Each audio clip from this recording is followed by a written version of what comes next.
এবার ইরাক থেকে সৌদি আরবকে লক্ষ্য করে ড্রোন হামলার চেষ্টা চালানো হয়েছে। তবে সৌদি আরবের আকাশসীমায় প্রবেশের পরপরই সফলভাবে ৩টি ড্রোন আটকে দিয়ে সেগুলো ধ্বংস করা হয়েছে। রোববার সকালে ইরাক সীমান্ত পেরিয়ে ড্রোনগুলো সৌদি আরবে প্রবেশ করলে এই প্রতিরক্ষামূলক ব্যবস্থা নেওয়া হয়।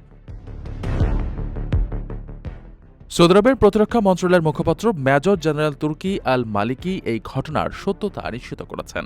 তিনি জানান, রোববার সকালে ড্রোনগুলো দেশের আকাশসীমায় প্রবেশের সঙ্গে সঙ্গেই তা শনাক্ত করে আকাশ প্রতিরক্ষা ব্যবস্থার মাধ্যমে ধ্বংস করা হয়। এক বিবৃতিতে তিনি হুঁশিয়ারি উচ্চারণ করে বলেন, উপযুক্ত সময়ে এবং স্থানে এ হামলার জবাব দেওয়ার অধিকার সৌদির আছে। দেশের সার্বভৌমত্ব, জাতীয় নিরাপত্তা এবং নাগরিক ও প্রবাসীদের সুরক্ষায় সৌদি আরব যে কোনো ধরনের আগ্রাসন রুখে দিতে বদ্ধপরিকর বলেও উল্লেখ করেন তুর্কি আল মালিকি।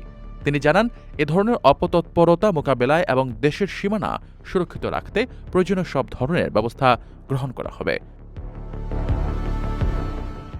সাম্প্রতিক বছরগুলোতে ইয়েমেনের সশস্ত্র গোষ্ঠী হুতিদের দিক থেকেই সৌদি আরবে বেশি ড্রোন ও ক্ষেপণাস্ত্র হামলার ঘটনা ঘটতে দেখা গেছে। তবে এবার সরাসরি ইরাক সীমান্ত ব্যবহার করে আকাশপথে এ হামলার চেষ্টা আঞ্চলিক নিরাপত্তার ক্ষেত্রে নতুন করে উদ্বেগের জন্ম দিয়েছে।